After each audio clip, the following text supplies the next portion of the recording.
the Federal Reserve has only one instrument, has only one instrument at its hand, which is essentially interest rate and monetary policy. And as they say, if all you own is a hammer, then every problem looks like a nail. So what they try to do is they are using the only instrument they have against inflation. But of course, the real cure for inflation is not to increase interest rates, which simply creates a recession sufficiently strong that it will essentially dampen demand at some point, which is kind of what it may get at some point in the near future.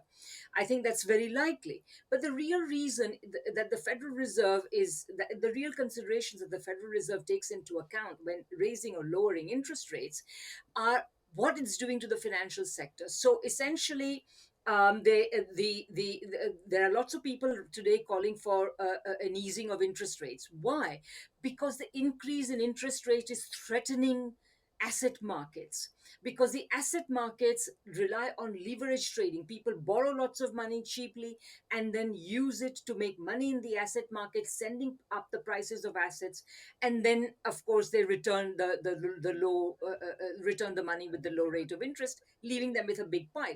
This kind of trading and this kind of asset markets are threatened when the Federal Reserve must raise interest rates to fight inflation. The other thing you have to remember is that the last time the Federal Reserve was forced to raise interest rates, which was back in the mid 2000s, did the same thing. It slowly increased interest rates notch by notch, but by the time they got to about 5.25%, it pricked the 2007, it pricked the housing and credit bubbles in 2008.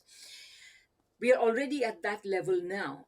We already have seen the rumblings of a crisis. Of course, the financial sector is a little bit more regulated, a little bit more resilient, but not that much. I think the recession is essentially imminent. It's quite possible that it might even happen. The US might be in a recession before the next US elections, which would be quite an important development. So basically, it's not looking very good.